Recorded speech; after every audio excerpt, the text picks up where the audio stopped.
Okay, you guys, this is a little add-on to the bonding stuff we were talking about. Plus, I just posted a little like summary of the types of bonds and things. So this concept is called dipole moment.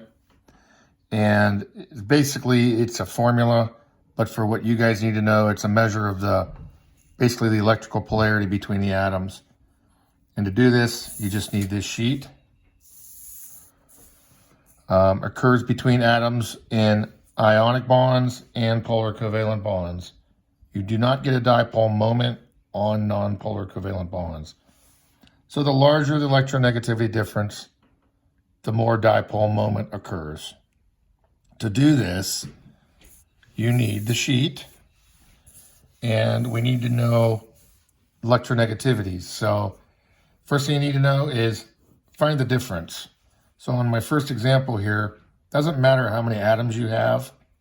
What we're going to do is we're just going to take the number for Al, excuse me, 1.5, the number of Br, 2.8, subtract them, and you get a difference of 1.3. And that would put you on this scale at polar covalent.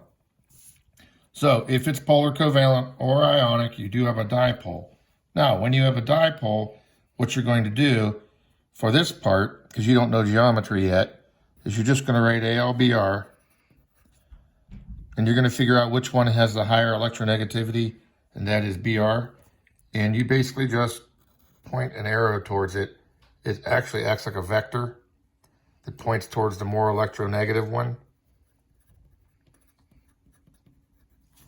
And on the opposite end, you're going to show this being partially positive by putting a little positive sign here like that.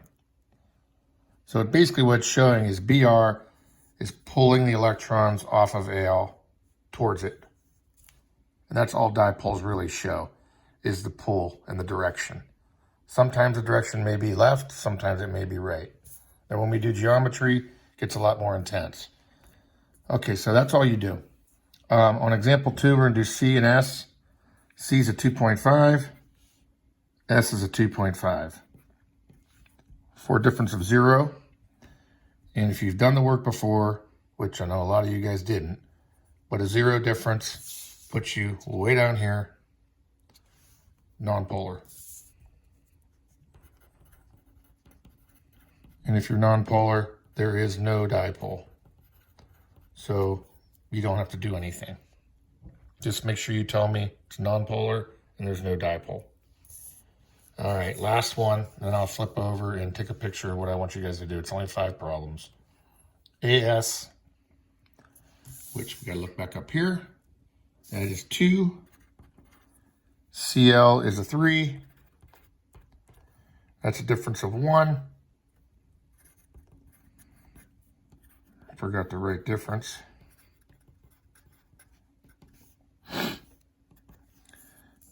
Okay, so if you are a 1 difference, you're again entering into the polar covalent bond. And if it's polar covalent, it does show a dipole. So we're going to write AS, CL, and we just show, because the CL is higher than the AS, we show the CL pulling electrons towards it.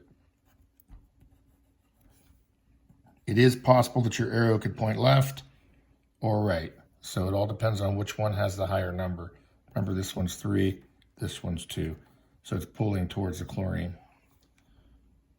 Okay, that's it.